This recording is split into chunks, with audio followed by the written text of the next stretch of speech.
Hello friends, എല്ലാവർക്കും നമസ്കാരം. നിങ്ങളേവരും കാത്തിരിക്കുന്ന നയനയുടെയും ആദർശിന്റെയും അപ്കമിംഗ് വിശേഷങ്ങളിലേക്ക് എല്ലാ കൂട്ടുകാർക്കും സ്വാഗതം. എല്ലാവർക്കും നല്ലൊരു ദിവസം ആശംസിച്ചുകൊണ്ട് തന്നെ നമുക്ക് വിശേഷത്തിലേക്ക് കടക്കാം. അതിനു മുമ്പായിട്ട് ആരെങ്കിലും നമ്മുടെ ചാനൽ ആദ്യമായിട്ട് കാണുന്നവരൊന്ന് സബ്സ്ക്രൈബ് ചെയ്ത് വെക്കണം കേട്ടോ. അതിനോടൊപ്പം മാക്സിമം എല്ലാവരും നമ്മുടെ വീഡിയോ ഇഷ്ടപ്പെടുകയാണെങ്കിൽ ലൈക്ക് അടിച്ചിട്ട് പോണേ. അപ്പൊ നമുക്ക് നേരെ വിശേഷത്തിലേക്ക് തന്നെ കടക്കാം. ഇന്നും നാളെയും വരുന്ന വിശേഷമല്ല, ഇന്ന് നാളെയും വരുന്ന വിശേഷം നമ്മൾ മെയിൻ ചാനലിലാണ് അപ്ലോഡ് ചെയ്യുന്നത്. ഇത് അപ്കമിംഗ് വിശേഷങ്ങളാണ്, കുറച്ച് ദിവസങ്ങളൊക്കെ കഴിഞ്ഞ് വരാനിരിക്കുന്ന വിശേഷങ്ങൾ. അപ്പൊ ഏതായാലും വിശേഷത്തിലേക്ക് തന്നെ കടക്കാം. അങ്ങനെ നമ്മുടെ നയന ഓഫീസിലൊക്കെ പോയി തുടങ്ങി. അനാമികയ്ക്ക് അത് അത്രയ്ക്ക് സുഖിക്കുന്നൊന്നുമില്ല. അനാമികയ്ക്ക് മാത്രമല്ല, ജലജയ്ക്കോ നമ്മുടെ ജാനകിക്കോ ഹബിക്കോ ഒന്നും അത്രയ്ക്ക് സുഖിക്കുന്നില്ല. അപ്പൊ അങ്ങനെ ഇരിക്കുകയാണ്. ഒരു ദിവസം നമ്മുടെ ആദർശിന് നേരത്തെ പോകേണ്ടി വന്നതും എന്തോ ഒരു മീറ്റിങ്ങോ കാര്യങ്ങളൊക്കെ ഉണ്ടായിരുന്നു. അതുകൊണ്ട് നയനയ്ക്ക് തൽക്കാലം വണ്ടികളൊന്നും തന്നെ ഇല്ല പോകാനായിട്ട്. അപ്പൊ എന്ത് ചെയ്തു, ഓട്ടോ പിടിച്ച് പോകേണ്ട ഒരു അവസ്ഥ വരികയാണ്. അപ്പൊ ഈ ഒരു അവസ്ഥ വരാൻ നോക്കിയിരുന്ന പോലെ നമ്മുടെ അനാമികയാണെങ്കിൽ നയന ഓട്ടോയ്ക്ക് പോകുന്നത്, ഓട്ടോ വെയിറ്റ് ചെയ്ത് നിന്ന് കഴിഞ്ഞപ്പോഴത്തേക്കും, അല്ലെങ്കിൽ നീനക്കൊക്കെ ഓട്ടോയിൽ പോകാനേ പറഞ്ഞിട്ടുള്ളടി, നാണമില്ലല്ലോടി, അർഹതയില്ലാത്തടത്ത് വലിഞ്ഞു കയറി വന്നിട്ട് ഇത്രയും നാളും ഞെളിഞ്ഞു കുത്തി പോയതല്ലായിരുന്നോ? ഒരു ദിവസം പണ്ടത്തെ ഓർമ്മയിലേക്ക് അങ്ങ് നീ പോടി, ഒരു ദിവസം ഓട്ടോയിലേക്ക് അങ്ങ് പോക. പണ്ട് ഓട്ടോ കൂലി പോലും ഇല്ലായിരുന്ന ഒരു സമയം നിങ്ങൾക്ക് ഉണ്ടായിരുന്നല്ലോ എന്നിങ്ങനെ പറഞ്ഞപ്പോഴത്തേക്കും നമ്മുടെ നയന പറയാണ്, അതിന് എനിക്ക് ഓട്ടോയിൽ പോകുന്ന ഒരു കുറവായിട്ട് ഞാൻ കാണുന്നില്ലല്ലോ അനാമിക. ഓട്ടോയിൽ പോകുന്നതിന് എന്താ ഇത്ര കുറവുള്ളത്? ബസ്സിലോ ഓട്ടോയിലോ എങ്ങനെ പോയാലും, അതിപ്പം നടന്നു പോയാൽ തന്നെ എനിക്ക് വലിയ പ്രശ്നമൊന്നുമില്ല. കാരണം ഞാൻ ഓട്ടോയിലും കയറിയിട്ടുണ്ട്, ബസ്സിലും കയറിയിട്ടുണ്ട്, ഈ പറയുന്ന കാറിലും കയറിയിട്ടുണ്ട്. ഇതൊന്നും ഇല്ലെങ്കിൽ എനിക്ക് നടന്നു പോകാനുള്ള കഴിവുണ്ട് എന്നിങ്ങനെ പറഞ്ഞു. അപ്പൊ ഇതൊക്കെ കേട്ടുകൊണ്ട് നമ്മുടെ ദേവയാനി മാറി നിൽപ്പുണ്ട്.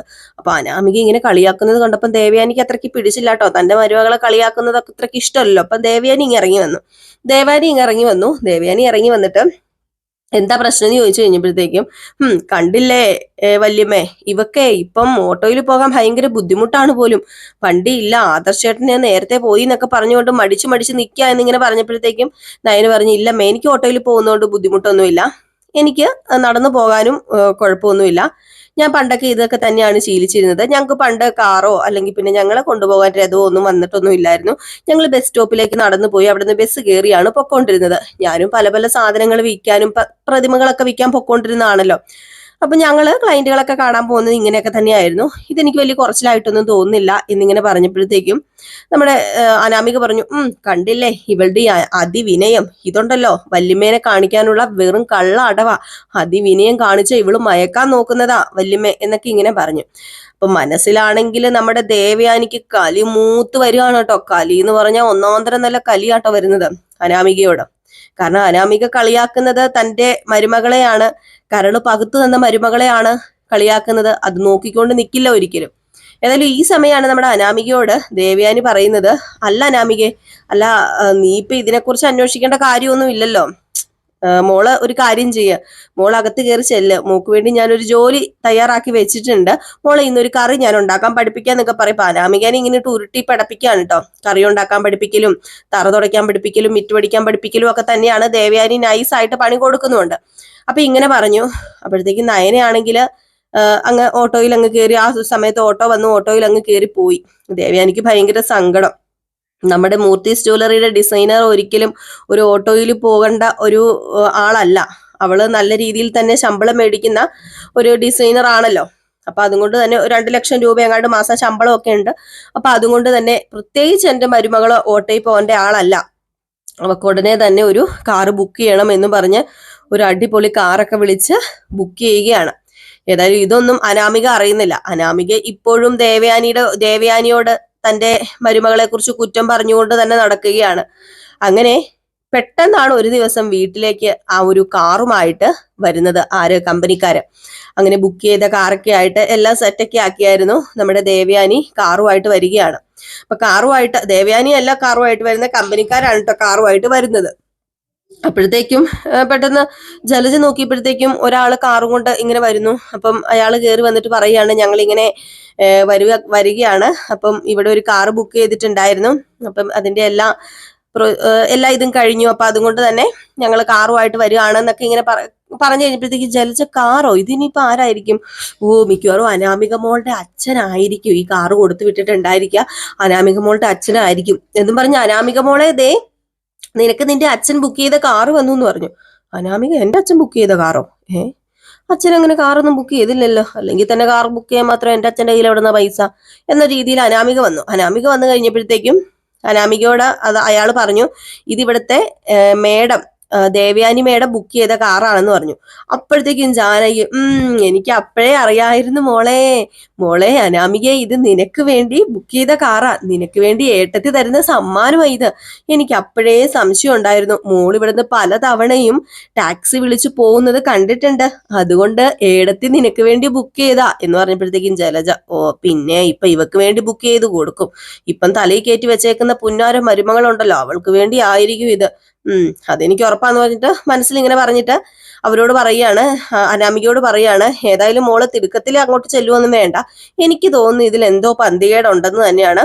കാരണം കഴിഞ്ഞ ദിവസം ഇവിടുന്ന് നയന നമ്മള് കണ്ടതല്ലേ ഓട്ടോ വിളിച്ചു പോകുന്നത്, അന്നേ ഞാൻ ഏടത്തിയുടെ മുഖം ശ്രദ്ധിക്കുന്നതാണ്. ഏടത്തി എന്തോ കള്ളത്തരം നമ്മളിൽ നിന്ന് മറച്ചു വെക്കുന്നുണ്ടെന്ന് എനിക്കറിയാം. അതുമല്ല, ഏടത്തി ഇടയ്ക്ക് ഇവിടുന്ന് ഇറങ്ങി പോകുന്നത് ഞാൻ കണ്ടിട്ടുണ്ട്, എന്തോ കാര്യത്തിനാന്നൊക്കെ പറഞ്ഞാ പൊക്കോണ്ടിരുന്നത്. എനിക്ക് തോന്നുന്നത് നയനയ്ക്കുള്ള കാറാണെന്ന്. അപ്പോഴത്തേക്കും ജാനകി പറഞ്ഞു, പിന്നെ ഏടത്തി നയനയ്ക്ക് ഇപ്പം കാറ് മേടിച്ചു കൊടുക്കും? ഒരിക്കലും ഇല്ല, ഇത് അനാമിക മോൾക്കുള്ള കാറ് തന്നെയാ. ഒന്നെങ്കിലും മുത്തശ്ശനും മുത്തശ്ശി അനാമിക മോൾക്ക് കൊടുക്കുന്നതായിരിക്കും, അല്ലെങ്കിൽ ഈ കാറ് ഏടത്തി അനാമിക മോൾക്ക് കൊടുക്കുന്നതായിരിക്കുന്നത്. അപ്പൊ അനാമികയ്ക്ക് ഭയങ്കര സന്തോഷമായി. അപ്പോഴത്തേക്കും ദേവയാനി വന്നിട്ട് ചോദിച്ചു, കാര്യങ്ങളൊക്കെ ഓക്കെ ആണോ എന്ന് ചോദിച്ചപ്പോഴത്തേക്കും കാര്യങ്ങളൊക്കെ ഓക്കെയാണ്, റെഡി പൈസ ആയതുകൊണ്ട് വേറെ പ്രശ്നങ്ങളൊന്നും തന്നെ ഇല്ല, ഏതായാലും കുറച്ച് ദിവസം താമസിച്ചു പോയി, അത് ഈ കാറിന്റെ ഇതറിയാലോ, അപ്പൊ അതുകൊണ്ടാണ് കുറച്ച് ദിവസം താമസിച്ചു പോയത്, അപ്പം ക്ഷമിക്കണം എന്നൊക്കെ പറയുമ്പോ സാരമില്ല എന്നൊക്കെ പറഞ്ഞ് പേപ്പേഴ്സൊക്കെ ഒപ്പൊക്കെ ഇട്ട് കൊടുക്കാണ്. അങ്ങനെ നമ്മുടെ ദേവയാനി നേരെ ആദർശിനെയും നയനെയും വിളിച്ചുകൊണ്ട് വരികയാണ്. ആദർശിനെയും നയനെയും വിളിച്ചുകൊണ്ട് വന്ന് ആദർശിനോട് പറയാണ്, അതെ, നിനക്കിപ്പോ തൽക്കാലം ഒരു കാറുണ്ടല്ലോ, പക്ഷെ ഈ കാറ് ഞാൻ മേടിച്ചത് വേറെ ആർക്കും അല്ല, നയനയ്ക്കാണ്. അവള് ഇനി ഓഫീസിൽ പോകുമ്പോൾ സ്വന്തമായിട്ട് ഈ കാറ് കൊണ്ടുപോയിക്കോളും, തൽക്കാലം അവൾക്ക് ഡ്രൈവിംഗ് അറിയാലോ, ഏതായാലും ഈ കാർ അവളുടെ കയ്യിൽ ഇരുന്നോട്ടെ, ഇത് അവളുടെ കാറാണ് ഇനി എന്ന് പറഞ്ഞപ്പോ എല്ലാവരും പേടിച്ച് ഞെട്ടിപ്പോയിട്ടോ. ആദർശ് എന്താമ്മ ഈ പറയുന്നതെന്ന് ചോദിച്ചപ്പോഴത്തേക്കും, അതെ, ഇത് ഇവളോടുള്ള സ്നേഹം കൊണ്ടൊന്നും അല്ല, മൂർത്തീസ് ജ്വല്ലറിയിലെ ഡിസൈനർ, അതായത് ചീഫ് സെക്രട്ടറി ഒരിക്കലും ഒരു ഓട്ടോയിൽ കയറി പോകുന്നതേ ശരിയല്ല, അത് എനിക്ക് തന്നെയാ കുറച്ചില്, പ്രത്യേകിച്ച് ഇവളിപ്പോ എന്റെ മരുമകളാണല്ലോ, അതിപ്പോ എല്ലാവർക്കും അറിയാലോ. അപ്പൊ ഇവള് കയറി പോകുന്ന ഓട്ടോഷയിൽ ഇവള് കയറി പോകുന്ന ആരെങ്കിലും കണ്ടു കഴിഞ്ഞിട്ടുണ്ടെങ്കിലേ എനിക്ക് അതിന്റെ നാണക്കേട്, അതുകൊണ്ടാ ഞാനിത് മേടിച്ചത്. അതുമല്ല, എന്റെ മോനൊരു വിഷമം ആവണ്ട, ഇനിയിപ്പൊ സ്വന്തം ഭാര്യ ഓട്ടോയിൽ കയറി പോയി എന്ന് പറഞ്ഞുകൊണ്ട്, അതുകൊണ്ട് ഇന്ന നയനെ ആ കൈ ഇങ്ങ് കാണിക്ക എന്ന് പറയുകയാണ്. നയനക്ക് വിശ്വസിക്കാൻ പറ്റുന്നില്ല കേട്ടോ. നയന, അമ്മേ എനിക്കിതിന്റെ കാര്യമില്ല അമ്മേ എന്നൊക്കെ പറയുന്നുണ്ടെങ്കിലും നിനക്കിതിന്റെ കാര്യമില്ലായിരിക്കും, പക്ഷെ എനിക്കിതിന്റെ കാര്യമുണ്ട്, എനിക്ക് നാണം കെടാൻ വയ്യ, നിന്റെ കൈ ഇങ്ങോട്ട് കാണിക്കാനാ പറഞ്ഞത്, ഇനി നിനക്ക് കൈ കാണിക്കാൻ മടിയുണ്ടോ എന്ന് ചോദിച്ചപ്പം ഇന്നാമ്മേന്ന് പറഞ്ഞ് കൈ കാണിച്ചപ്പോ ആ താക്കോല് വെച്ചു കൊടുത്തിട്ട് പറയാണ്, ഇനി ഈ കാറ് നിന്റെ സ്വന്തം കാറാണ്, ഇനി ഈ കാറിൽ വേണം നീ ഓഫീസിൽ പോകാന്, ആദർശിന്റെ ഒപ്പം നീ പൊക്കോ, പക്ഷെ ആദർശില്ലാത്ത ദിവസങ്ങളിൽ നീ ഈ കാറ് വേണം ഉപയോഗിക്കാൻ. അനാമിക അവിടെ നിന്ന് ദേഷ്യം വന്ന് തുള്ളി പോവുകയാണ് കേട്ടോ. പുറകെ ജാനകി മോളെ അനാമികയെന്ന് വിളിച്ചോണ്ട് പോവാ. എന്നിട്ട് നമ്മുടെ അനാമിക റൂമിൽ ചെന്നിരുന്നിട്ട്, എനിക്കൊരു അമ്മായിയമ്മയുണ്ട്, എന്തിനു കൊള്ളാം, കാശില്ലാത്ത കൂട്ടങ്ങള്, പക്ഷെ അങ്ങനെയല്ല, വല്യമ്മ കാശുള്ള വീട്ടിലാ, അതുകൊണ്ട് തന്നെയാണല്ലോ ഇപ്പം നിരവധി സമ്മാനങ്ങൾ നയനിക്കും അവളുടെ നയനയുടെ ചേച്ചിക്കൊക്കെ ആയിട്ട് പോകുന്നത്. ഇവിടെ ആർക്കും എന്നെ ഒരു പരിഗണനയും ഇല്ലാന്ന് പറഞ്ഞ് പുറപുറത്ത് നിൽക്കുമ്പോഴത്തേക്കും ജാനകി അങ്ങോട്ടേക്ക് ചെല്ലുകയാണ്. അപ്പം ജാനകി അങ്ങോട്ടേക്ക് ചെന്നിട്ട്, മോക്ക് എന്താ പറ്റിയത്, മോള് വിഷമിക്കണ്ട, നമുക്ക് ഒരു കാറ് മേടിച്ചാൽ പോരെ.